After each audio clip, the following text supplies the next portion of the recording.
Human beings in general are more musically structured than you can ever imagine. This is why it is very easy for your ears to identify or tell when the music is good, when the groove feels very good, when you vibe into the groove of the music by nodding your head to it, or your ears being naturally programmed to be able to identify tension and resolution. You know when the music has evolved to a particular level and creating that tension, and your ears are constantly yearning for that resolution. And once the music has been resolved, you can feel it that this has been resolved. So if I was able to get your attention, I have just 3 simple questions, and trust me, these questions are very simple. But although most professional musicians may find the questions confusing, but after the questions, the answers are going to follow up thereafter. And trust me, I'll explain it to you with or without your professional knowledge of music, and you're going to understand it very well. So stick around as I give you the questions. Question 1. What is a dissonant sound in music? What is a dissonant sound in music? Question 2. What is it called when multiple independent voices or sounds happen at the same time? What is it called when multiple independent sounds or voices happen at the same time? This has to do with musical texture.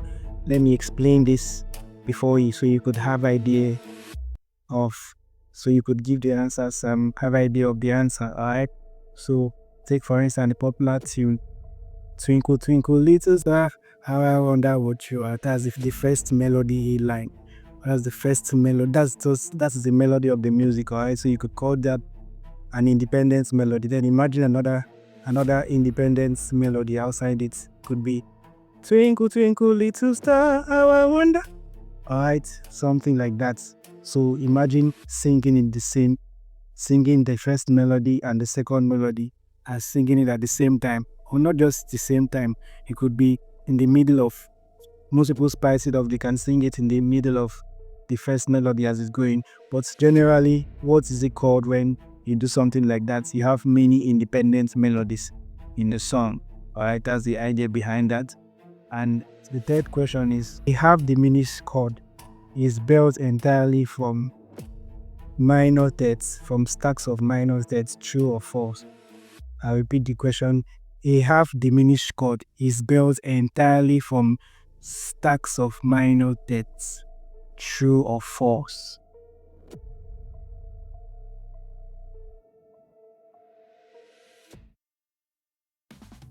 Alright, so the first answer to the question, alright, what is a dissonant sound? A dissonant sound is simply an unstable sound.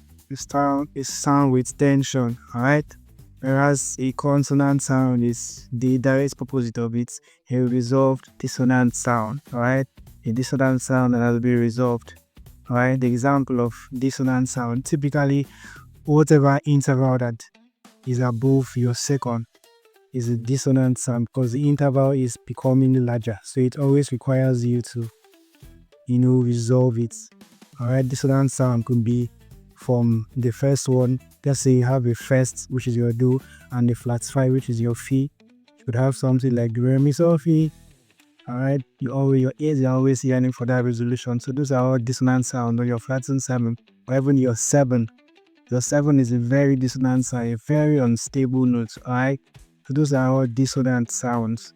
Whereas consonant sounds are directly the opposite of it. You have to always resolve it, and most way of resolving dissonant sounds is by, either traditionally is by, descending a step below, alright, but normally we practice descending, or modern music goes as far as resolving by ascending, or intervallic movements, ascending or descending. Different ways, different choices, alright.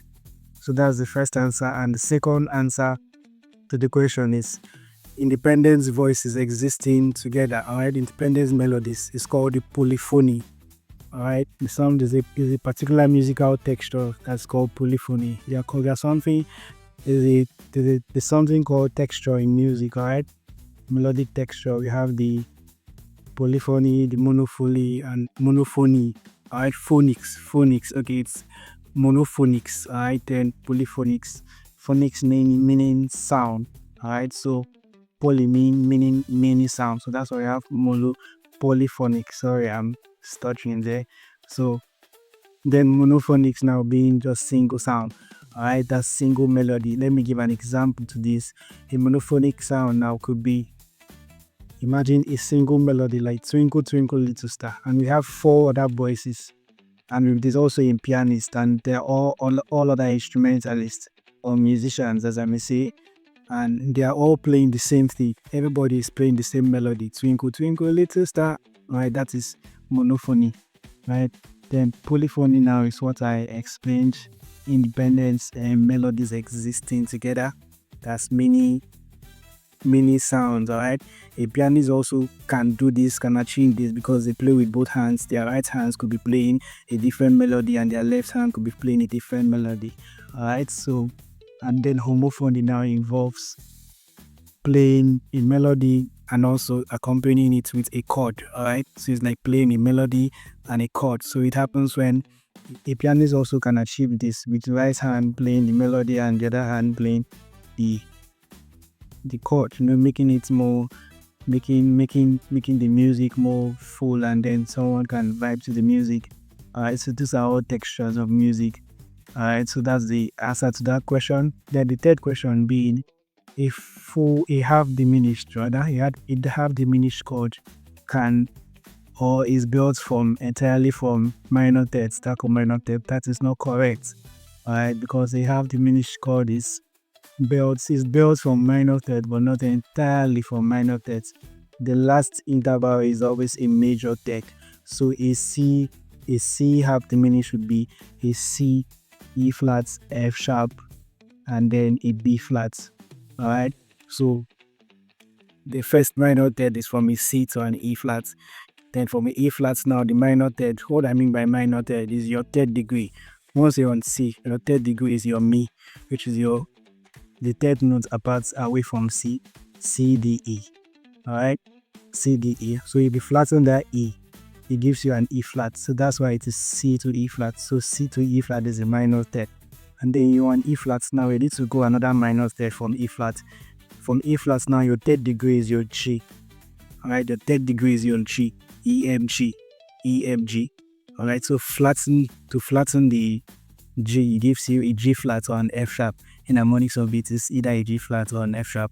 Alright, then from an F sharp now, building the chord now, you get to in B flat.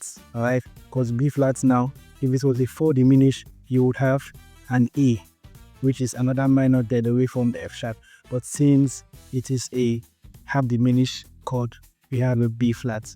Alright, so it makes it 2 minor thirds with 1 major third. Alright, but if it was a full diminished chord, it would be entirely stacks of minor third. And you can also say it is built, a half diminished chord is built from a tritone and a major third. Alright, tritone being 2 minor thirds, stacks of 2 minor thirds. Once your minor thirds have been stacked in 2 places, that's a tritone for you. Alright, so those are the answers to the questions. I hope you got them correctly. If you didn't, don't feel bad.